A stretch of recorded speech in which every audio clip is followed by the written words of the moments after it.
എല്ലാവർക്കും പുതിയൊരു വീഡിയോയിലേക്ക് സ്വാഗതം. ഇന്നത്തെ വീഡിയോയിൽ നല്ല ക്രിസ്പി ആയിട്ട് നമുക്ക് ഉണ്ടാക്കാൻ പറ്റിയ സമൂസയും സ്പ്രിംഗ് റോളുമാണ് കാണിക്കുന്നത്. ഇതിൻ്റെ പ്രത്യേകത നമ്മളിതിനകത്ത് കുഴയ്ക്കുകയും പരത്തും ഒന്നും ചെയ്യുന്നില്ല. അല്ലാതെ തന്നെ നല്ല ക്രിസ്പി ആയിട്ടുള്ള സ്പ്രിംഗ് റോൾ ഷീറ്റും സമൂസ ഷീറ്റും നമുക്ക് ഉണ്ടാക്കിയെടുക്കാൻ പറ്റും. ഒരുപാട് സമയം എടുക്കത്തില്ല.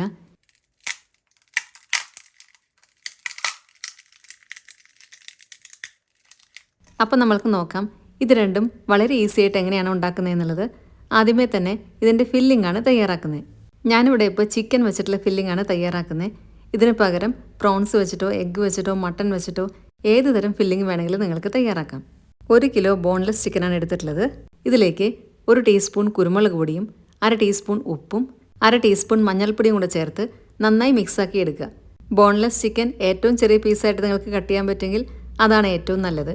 ഞാനിപ്പോൾ ഇവിടെ എളുപ്പത്തിന് വേണ്ടിയിട്ട് കുക്കായതിന് ശേഷമാണ് ഇതൊന്ന് ചെറിയ പീസാക്കി എടുക്കുന്നത്. അതിനായിട്ട് ഇത് കുക്ക് ചെയ്യാനായിട്ട് വെച്ചിട്ടുണ്ട്. ഇത് വെന്ത് വരുന്നതിൻ്റെ ഒപ്പം തന്നെ ഒരു ഷാർപ്പായിട്ടുള്ള സ്പൂൺ വെച്ചിട്ട് നമ്മളിതുപോലെ ഇളക്കി കൊടുക്കുകയാണെങ്കിൽ ഇത് തന്നെ ചെറിയ പീസായിട്ട് വരാൻ തുടങ്ങും. ഇപ്പോൾ ചിക്കനിലത്തെ വെള്ളമെല്ലാം വറ്റി വന്നിട്ടുണ്ട്. വെള്ളം ഒഴിക്കേണ്ട ആവശ്യമില്ല. ചിക്കൻ തന്നെ വെള്ളം ഇറങ്ങി വന്ന് നന്നായിട്ട് കുക്കായി കിട്ടും. ഇനി ഇതൊന്ന് ചൂടാറിയതിന് ശേഷം കൈ വെച്ചിട്ട് ഇതുപോലെ ഒന്ന് ആക്കി കൊടുക്കുക. അല്ലെങ്കിൽ മിക്സിയിൽ പൾസ് മോഡിലിട്ട് ഒന്ന് അടിച്ചെടുത്താലും മതി. ഇനി മിക്സിയുടെ ചെറിയ ജാറിലേക്ക് ഒരു വലിയ കഷ്ണം ഇഞ്ചി അരിഞ്ഞത്, പിന്നെ 2 ടേബിൾ സ്പൂൺ വെളുത്തുള്ളി, 7-8 പച്ചമുളക് ഇത്രയും ഇട്ട് കൊടുത്തതിന് ശേഷം ഇതൊന്ന് അടിച്ചെടുക്കുക. ഒരുപാട് അരയേണ്ട ആവശ്യമില്ല. ഇതുപോലെ ഒന്ന് ക്രഷ് ചെയ്തെടുത്താൽ മാത്രം മതി.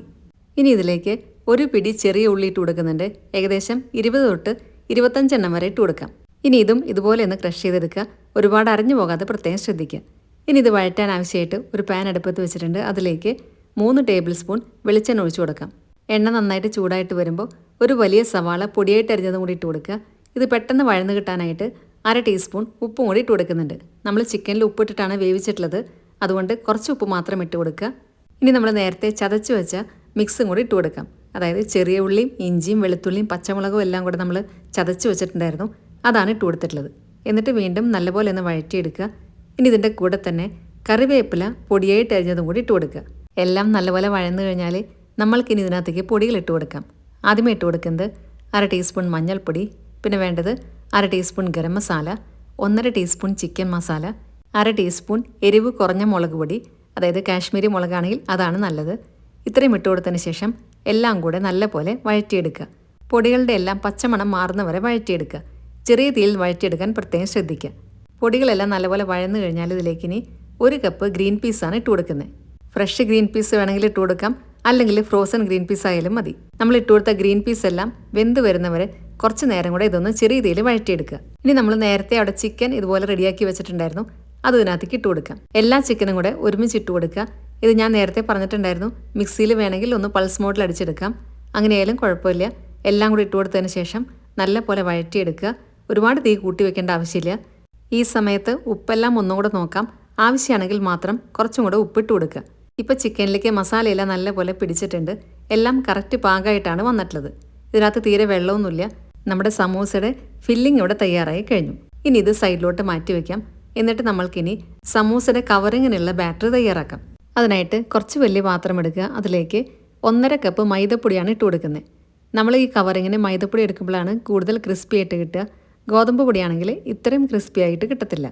ഞാനിവിടെ 250 ml കപ്പിലാണ് 1.5 കപ്പ് ഇട്ട് കൊടുത്തിട്ടുള്ളത്. ഇതിന് പകരം ഗ്ലാസ്സോ അല്ലെങ്കിൽ നമ്മൾ ചായ കുടിക്കുന്ന കപ്പോ ഏത് വേണമെങ്കിലും എടുക്കാം. അതിലേക്ക് 1/2 ടീസ്പൂൺ ഉപ്പും കൂടി ഇട്ട് നല്ലപോലെ മിക്സാക്കി എടുക്കുക. ഇനി ഇതിലേക്ക് കുറേശ്ശെയായിട്ട് വെള്ളം ഒഴിച്ചു കൊടുക്കുക. വെള്ളത്തിൻ്റെ അളവ് എന്ന് പറയുന്നത് നമ്മൾക്ക് ദോശമാവിൻ്റെയൊക്കെ ഒരു പാകത്തിൽ ആക്കിയെടുക്കണം. അത്രയും വെള്ളം കുറേശ്ശെയായിട്ട് ഒഴിച്ചു കൊടുക്കുക. വെള്ളം കൂടിപ്പോകാതെ പ്രത്യേകം ശ്രദ്ധിക്കണം. ഇനി അഥവാ വെള്ളം കൂടിപ്പോയി കഴിഞ്ഞാൽ കുറച്ചും കൂടെ മൈദപ്പൊടി ഇട്ട് കൊടുത്താലും മതി. ഞാനിവിടെ ആദ്യമേ തന്നെ ഒരു വിസ്ക് വെച്ചിട്ടാണ് ഇത് മിക്സാക്കി എടുക്കുന്നത്. ഇതിന് ശേഷം നമ്മൾക്കിത് മിക്സിയിലൊന്ന് അടിച്ചെടുക്കും കൂടെ വേണം. അപ്പോഴാണ് തീരെ കട്ടയൊന്നുമില്ലാതെ നല്ല പെർഫെക്റ്റ് ആയിട്ട് നമ്മൾക്ക് മാവ് കിട്ടുക. ഇതിൽ കുറേശ്ശെ കട്ടയുണ്ടെങ്കിൽ പോലും നമ്മൾ മാവ് കോരി ഒഴിക്കുമ്പോൾ അത്രയും പെർഫെക്റ്റ് ആയിട്ട് കിട്ടത്തില്ല. അതുകൊണ്ട് മിക്സിയിൽ എന്തായാലും അടിച്ചെടുക്കാൻ ശ്രദ്ധിക്കുക. ഇപ്പോൾ ഞാനിവിടെ നല്ലപോലെ മിക്സാക്കി എടുത്തിട്ടുണ്ട്. എന്നാലും ഇത് ഒന്നും കൂടി ഒന്ന് മിക്സിയിൽ അടിച്ചെടുക്കുന്നുണ്ട്. അപ്പോഴാണ് ഞാൻ നേരത്തെ പറഞ്ഞ പോലെ കട്ടകളില്ലാതെ നമ്മൾക്ക് കിട്ടുന്നത്. ഈ ഒരു പാകത്തിലാണ് ഇത് വെള്ളം ഒഴിച്ചിട്ട് കലക്കിയെടുത്തിട്ടുള്ളത്. ഇനി ഞാൻ മിക്സിയിലേക്ക് ഒഴിച്ചു കൊടുക്കുകയാണ്. എന്നിട്ട് നല്ല പോലെ ഒന്ന് ബീറ്റ് ചെയ്തെടുക്കുക. ഇതിൽ നമ്മൾ ഒഴിക്കുമ്പോൾ അറിയാൻ പറ്റും ചെറിയ കട്ടകൾ അവിടെ ഇവിടെയൊക്കെ ഉണ്ട്. അതും കൂടെ പോകാനായിട്ടാണ് നമ്മൾ മിക്സിയിൽ അടിച്ചെടുക്കുന്നത്. ഇപ്പോൾ മാവെല്ലാം തീരെ കട്ടയില്ലാത്ത രീതിയിൽ നമ്മൾ അടിച്ചെടുത്തിട്ടുണ്ട്. ഇനി ഈ ഒരു സമയത്ത് തന്നെ കുറച്ച് വലിയൊരു പാത്രത്തിൽ വെള്ളം തിളപ്പിക്കാനായിട്ട് വെക്കുക. കുറച്ച് പരന്ന പാത്രമായിരിക്കണം നമ്മൾ എടുക്കേണ്ടത്. ഇതിൻ്റെ മുകളിലായിട്ട് നമ്മൾക്ക് നോൺ സ്റ്റിക്ക് പാത്രം ഇതുപോലെ വെച്ച് കൊടുക്കാൻ പറ്റണം. അത്രയും വലിയ പാത്രമായിരിക്കണം നമ്മൾ എടുക്കേണ്ടത്. ഇനി ആ നോൺ സ്റ്റിക്ക് പാത്രം ചൂടാവുമ്പോൾ അതിലേക്ക് കുറച്ച് മാവ് ഇതുപോലെ കോരി ഒഴിക്കുക. കോരി ഒഴിച്ചതിന് ശേഷം എല്ലാ ഭാഗത്തേക്കും ഒന്ന് ചുറ്റിച്ചു കൊടുക്കുക. ഒരുപാട് സ്പൂൺ വെച്ചിട്ടൊന്നും പരത്തേണ്ട ആവശ്യമില്ല. ഇത് നമ്മളിങ്ങനെ ചുറ്റിക്കുമ്പോൾ തന്നെ നല്ല പോലെ ഇത് എല്ലാ ഭാഗത്തേക്കും ആയിക്കോളും. അതുകൊണ്ടാണ് നേരത്തെ പറഞ്ഞത് കുറച്ചധികം ലിക്വിഡായിട്ട് വേണം മാവ് തയ്യാറാക്കാനായിട്ട്. അതേപോലെ തന്നെ കട്ടകൾ തീരെ ഉണ്ടാവാനും പാടില്ല. പിന്നെ നോൺ സ്റ്റിക്ക് പാത്രം നന്നായി ചൂടായതിന് ശേഷം വേണം നമ്മൾ മാവ് ഒഴിക്കാനായിട്ട്. ഇനി അത് ഇതുപോലെ അങ്ങ് വെന്ത് വരാൻ തുടങ്ങും. വെന്ത് വരുമ്പോൾ തന്നെ ഇത് പാത്രത്തിൽ നിന്ന് വിട്ട് വരാനായിട്ട് തുടങ്ങും. ആ ഒരു സമയത്ത് നമ്മൾക്ക് ഇതിൻ്റെ മുകളിലായിട്ട് കുറച്ച് എണ്ണ തേച്ച് കൊടുക്കുന്നുണ്ട്. ഇനി ഇത് 2 കൈ വെച്ച് ഇതുപോലെ അങ്ങ് എടുത്തു കഴിഞ്ഞാൽ പെട്ടെന്ന് തന്നെ ഇത് പാത്രത്തിൽ നിന്ന് വിട്ട് കിട്ടും. നേരെ പ്ലേറ്റിലേക്ക് വെക്കുകയും ചെയ്യാം. പാൻ വീണ്ടും നന്നായി ചൂടാവുമ്പോൾ കുറച്ചുകൂടെ മാവ് ഒഴിച്ചു കൊടുക്കുക. എന്നിട്ട് നമ്മൾ നേരത്തെ ചെയ്ത അതേപോലെ തന്നെ എല്ലാ ഭാഗത്തേക്കും ആക്കി കൊടുക്കുക. ഇടയ്ക്ക് തീരെ ഗ്യാപ്പ് ഒന്നും വരാത്ത രീതിയിൽ നമ്മൾ ആക്കി കൊടുക്കുക. അപ്പോഴാണിത് കറക്റ്റായിട്ട് നമ്മൾക്ക് എടുക്കാൻ പറ്റുന്നത്. താഴത്തെ പാത്രത്തിലത്തെ വെള്ളം വറ്റിപ്പോകാതെ പ്രത്യേകം ശ്രദ്ധിക്കണം. ഇടയ്ക്കിടയ്ക്ക് നമ്മളൊന്ന് ശ്രദ്ധിക്കണം വെള്ളം വറ്റുന്നുണ്ടോ എന്നുള്ളത്. നമ്മൾ ഉണ്ടാക്കിയ ബാറ്ററി തീരുന്നവരെ ഇതേപോലെ തന്നെ ചെയ്തെടുക്കുക. ഇനി ഇതിൻ്റെ മുകളിൽ എണ്ണ തേക്കുന്നത് ഒന്നുകിൽ നമ്മൾക്ക് ഈ പാനിൽ വെച്ചിട്ട് തന്നെ എണ്ണ തേക്കാം. അല്ലാന്നുണ്ടെങ്കിൽ പ്ലേറ്റിൽ നമ്മൾ വെച്ചതിന് ശേഷം അതിൻ്റെ മുകളിലായിട്ട് ഇതുപോലെ എണ്ണ തേച്ച് കൊടുത്താലും മതി. ഇത് തീരെ ഒട്ടിപ്പിടിക്കാതിരിക്കാൻ വേണ്ടിയിട്ടാണ് ഇങ്ങനെ എണ്ണ തേച്ച് കൊടുക്കുന്നത്. അപ്പോൾ നമ്മൾ അടുത്തത് മുകളിൽ വെക്കുമ്പോൾ തീരെ ഒട്ടിപ്പിടിക്കത്തില്ല. ഇപ്പോൾ ഞാനിവിടെ ബാറ്റർ എല്ലാം ഒഴിച്ചു കഴിഞ്ഞു. എല്ലാ ഷീറ്റും തയ്യാറാക്കി കഴിഞ്ഞു. ഇനി ഓരോ ഷീറ്റ് നമ്മൾ ഇതുപോലെ എടുക്കുകയാണെങ്കിൽ തീരെ ഒട്ടിപ്പിടിക്കാതെ തന്നെ നമ്മൾക്ക് ഈസി ആയിട്ട് എടുക്കാൻ പറ്റും. ഇനി ഇത് കുറേ ഷീറ്റ് ഉണ്ടാക്കിയിട്ട് എളുപ്പത്തിൽ നമുക്ക് ഫ്രീസറിൽ സ്റ്റോർ ചെയ്യണമെന്നുണ്ടെങ്കിൽ അങ്ങനെ വേണമെങ്കിലും ചെയ്യാം. ഇതുപോലത്തെ കവറിലാക്കിയിട്ട് ഫ്രീസറിൽ ഇത് വെച്ചാൽ മതി. ഒരു ദിവസത്തേക്ക് ഉണ്ടാക്കാനായിട്ടുള്ള ഷീറ്റ് എല്ലാം കൂടെ ഒരു കവറിലാക്കിയിട്ട് ഫ്രീസറിൽ വെക്കുക. എന്നിട്ട് നമ്മൾ ഉണ്ടാക്കുന്നതിന് കുറച്ച് മുന്നേ ആയിട്ട് ആ കവറോടെ തന്നെ പുറത്തിറക്കി വെച്ച് കഴിഞ്ഞാൽ കുറച്ച് സമയത്തിനുള്ളിൽ തന്നെ ഇത് ഓരോന്നായിട്ട് നമ്മൾക്ക് അടർത്തിയെടുക്കാൻ പറ്റും. ഇനി നമ്മൾക്ക് സ്പ്രിംഗ് റോൾ ഉണ്ടാക്കാനായിട്ട് സ്റ്റാർട്ട് ചെയ്യാം. അതിനായിട്ട് നമ്മൾ ഉണ്ടാക്കിയ ഷീറ്റിൽ നിന്ന് ഒരെണ്ണം ഇതുപോലെ വെച്ചതിന് ശേഷം അതിലേക്ക് ഫില്ലിംഗ് വെച്ച് കൊടുക്കുക. എന്നിട്ട് 2 സൈഡും ഇങ്ങനെയൊന്ന് മടക്കി കൊടുക്കാം. ഇനി ഇതിൻ്റെ സൈഡെല്ലാം ഒന്ന് ഒട്ടിച്ചു കൊടുക്കാനായിട്ട് കുറച്ച് മൈദപ്പൊടിയിലേക്ക് വെള്ളം കൂടെ ചേർത്ത് നല്ല കട്ടിയായിട്ട് കലക്കിയെടുക്കുക. ഇനി ഇതിൻ്റെ എല്ലാ സൈഡിലും ഇതുപോലെ ഒന്ന് ഇത് തേച്ച് കൊടുക്കാം. എന്നിട്ട് വീണ്ടും ഇത് മടക്കി കൊടുക്കുക. ഇനി മറ്റേ സൈഡിലും തേച്ച് കൊടുത്തതിന് ശേഷം നമ്മൾക്കിനി ഇത് റോൾ ചെയ്തെടുക്കാം. നമ്മളിത് എണ്ണയിൽ ഫ്രൈ ചെയ്യുമ്പോൾ ഉള്ളിലേക്ക് തീരെ എണ്ണ കയറാതിരിക്കാൻ വേണ്ടിയിട്ടാണ് ഇങ്ങനെ എല്ലാ സൈഡും ഒട്ടിച്ചു കൊടുക്കുന്നത്. നല്ല ടൈറ്റായിട്ട് തന്നെ ഇതൊന്ന് റോൾ ചെയ്തെടുക്കുക. അപ്പോഴാണ് നല്ല പെർഫെക്റ്റ് ആയിട്ട് നമുക്ക് കിട്ടുന്നത്. ഇങ്ങനെ റോൾ ചെയ്തതിന് ശേഷം വേണമെങ്കിലും ഇത് ഫ്രീസറിൽ സൂക്ഷിക്കാം. ഒരു ബോക്സിലാക്കിയിട്ട് നമ്മൾ ഫ്രീസറിലേക്ക് വെച്ചാലും മതി. ഇനി നമുക്ക് സമൂസ മടക്കുന്നതും കൂടെ പെട്ടെന്ന് നോക്കാം. അതിനായിട്ട് നമ്മൾ ഉണ്ടാക്കിയ ഷീറ്റ് ഇതുപോലെ ഒന്ന് മടക്കി കൊടുക്കുക. ഇത് മടക്കിയതിന് ശേഷം കത്തി വെച്ചിട്ട് ഇങ്ങനെയൊന്ന് കട്ട് ചെയ്ത് കൊടുക്കേണ്ടി വരും. അപ്പോഴാണ് നമ്മൾ സമൂസ മടക്കുന്ന സമയത്ത് സൈഡെല്ലാം നല്ല പെർഫെക്റ്റ് ആയിട്ട് നമുക്ക് കിട്ടുക. ഇനി ആ പകുതി മറ്റേതിൻ്റെ മുകളിലേക്ക് വെച്ച് കൊടുത്തതിന് ശേഷം ഏറ്റവും മുകളിലത്തെ ഷീറ്റിൽ നമുക്ക് ഫില്ലിംഗ് വെച്ചിട്ട് സ്റ്റാർട്ട് ചെയ്യാം. അങ്ങനെയാകുമ്പോൾ പെട്ടെന്ന് തന്നെ നമുക്ക് സമൂസ ഉണ്ടാക്കി തീരും ചെയ്യും. ഇത് മടക്കാൻ പാകത്തിനാവശ്യമായിട്ട് കുറച്ച് ഫില്ലിംഗ് മാത്രം വെച്ച് കൊടുക്കുക. എന്നിട്ട് അതൊരു സൈഡിലോട്ട് ആക്കിയതിന് ശേഷം ഇതേപോലെ ഒരു സൈഡിൽ നിന്ന് ആദ്യം മടക്കി കൊടുക്കുക. എന്നിട്ട് നമ്മൾക്കിനി കോർണറിൽ നിന്ന് മടക്കാനായിട്ട് സ്റ്റാർട്ട് ചെയ്യാം. സമൂസ നമ്മൾക്ക് പല രീതിയിൽ മടക്കിയെടുക്കാം.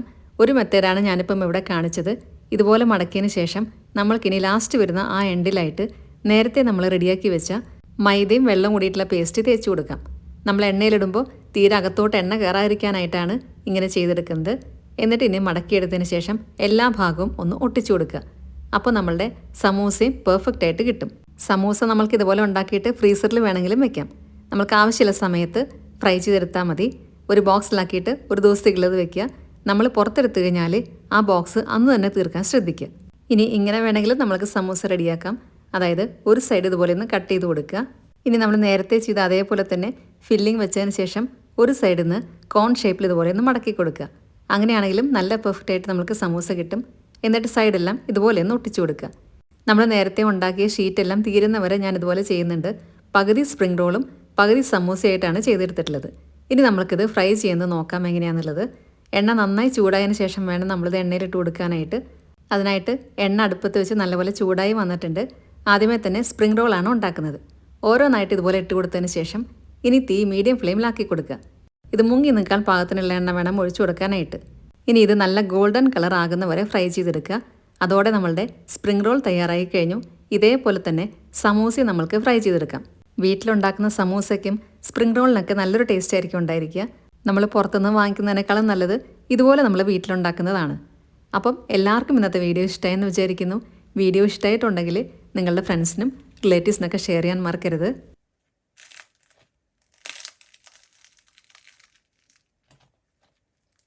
സബ്സ്ക്രൈബ് കൂടെ ചെയ്യുക. അതിൻ്റെ സൈഡിലുള്ള ബെല്ലൈക്കണിൽ ഓൾ എന്നുള്ള ഓപ്ഷൻ കൂടെ ക്ലിക്ക് ചെയ്യുക. അപ്പോൾ നെക്സ്റ്റ് ടൈം ഞാൻ വീഡിയോ ഇടുമ്പോൾ പെട്ടെന്ന് തന്നെ നിങ്ങൾക്ക് നോട്ടിഫിക്കേഷൻ കിട്ടുന്നതായിരിക്കും. ഇനി ഫേസ്ബുക്കിൽ കാണുന്നവരാണെങ്കിൽ നമ്മുടെ പേജ് ഫോളോയും ലൈക്കും കൂടെ ചെയ്യാൻ മറക്കല്ലേ.